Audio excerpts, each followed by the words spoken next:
गांव के किनारे पे आए। घर एक बहुत सुंदर घर बना था और उस घर में एक पढ़ी लिखी बहू थी, गुरुमुख।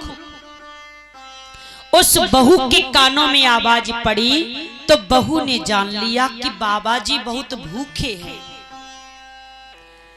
बहू निकल करके आई, आवाज लगाई, बाबा जी आ जाओ, भूखे हो? बाबा जी ने कहा, हाँ बेटी बहुत भूखा हूं। बहू अंदर गई, 4 रोटी में बने घी लगाओ और रोटी पे साग रख दो, सब्जी कटोरिया में सब्जी तासे न रखी। बाबा को का पतो क्यों कटोरी न लेके चलो जाए, होशियार आती। ले बाबा जी, महात्मा ने रोटी ली और रोटी पे साग फैलाओ, 2 बार करी और नामू नामू करके खान लगे। बाबा जी तो बाबा जी। तो महात्मा बोले, बिटिया ये बताओ, ये जो रोटी लेके आई हो, ये रोटी बासी है कि ताजी? बहू बोली, महाराज जी जब रोटी बासी और ताजी मिलमा है। महात्मा ने कहा, बेटी ये बताओ तुम्हारी उम्र क्या है? बहू ने बताया, बाबा जी मेरी उम्र ज्यादा नहीं, लगभग हमारी उम्र 3 साल हो पाई, 3 साल। अब बहू के ससुर बैठे द्वार पे लठिया धरे, अठन्नी चवन्नी बर नहीं तो सो बेचारे द्वारे पे बैठे।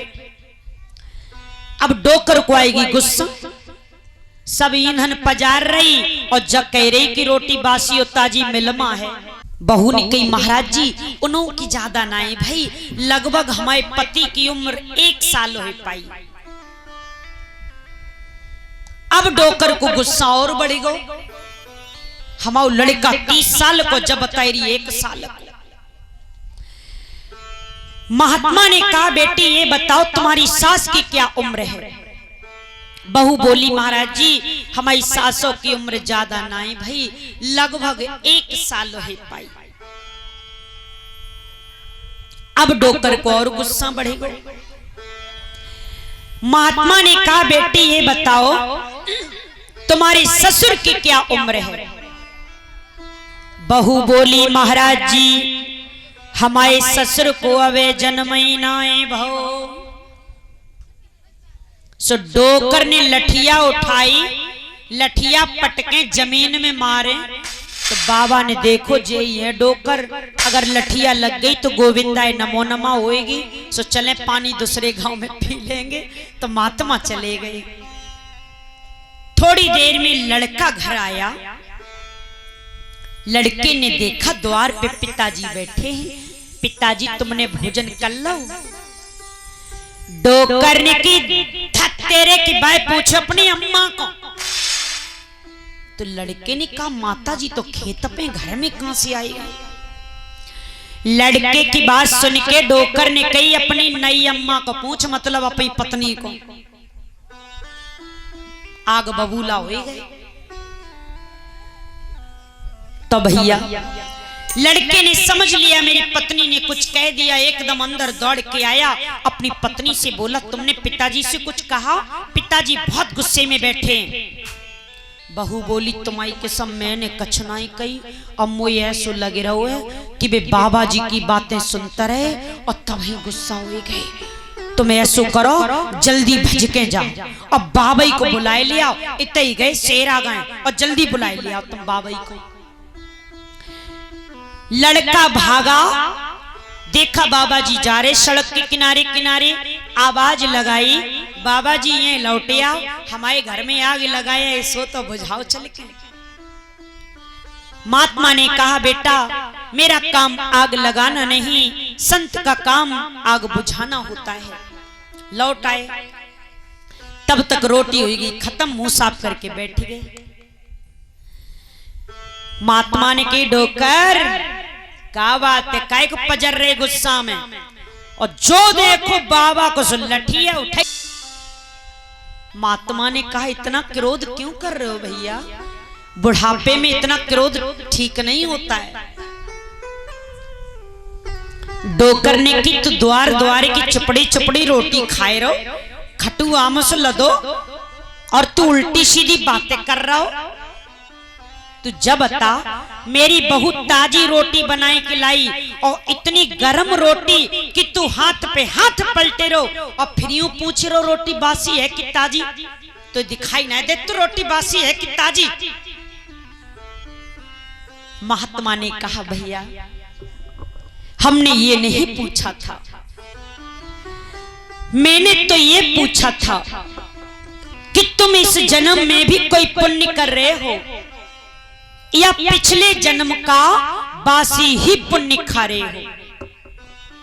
तुम्हारी बहू बहुत समझदार, उसने बता दिया मेरे ससुर जी बड़े कंजूस हैं, वे भागवत पे 2 रुपया ना ही चलान देते हैं।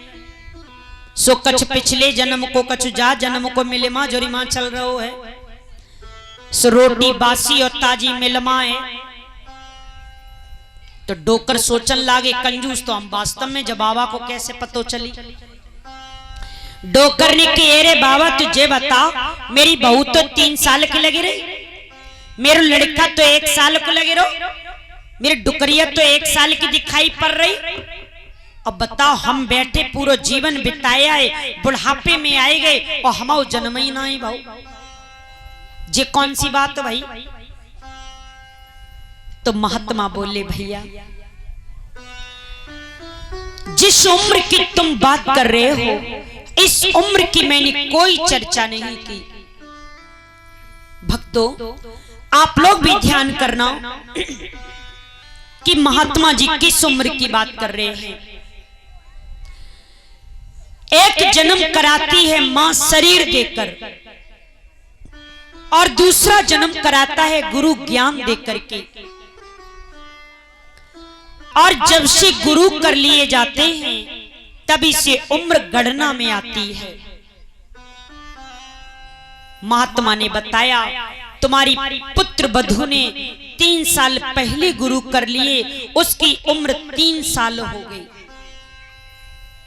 तुम्हारे बेटे ने 1 साल पहले गुरु कर लिए, उनकी उम्र 1 साल हो गई। तुम्हारी पत्नी ने 1 साल पहले गुरु कर लिए, उनकी उम्र 1 साल हो गई। और तुमने अबे गुरु नहीं करे सो तुम आओ अबे जन्म ही नहीं। मेरे धर्म प्रेमी सज्जनों, इतना सुनते ही उस बूढ़े ने महात्मा के चरणों को पकड़ा और कहा गुरुदेव जो समय बीत गया सो बीत गया, अब जो रह गया मैं उसी को संभाल लूं, आप मुझे ऐसा ज्ञान दो। महात्मा ने गुरु मंत्र दिया, महात्मा जी चले गए। बोली शंकर भगवान की। तो यही उपदेश नारद जी ध्रुव को कर रहे हैं कि बेटा तेरा कोई गुरु नहीं है तो परमात्मा नहीं मिलेगा। और ध्रुव जी ने बोली शंकर भगवान की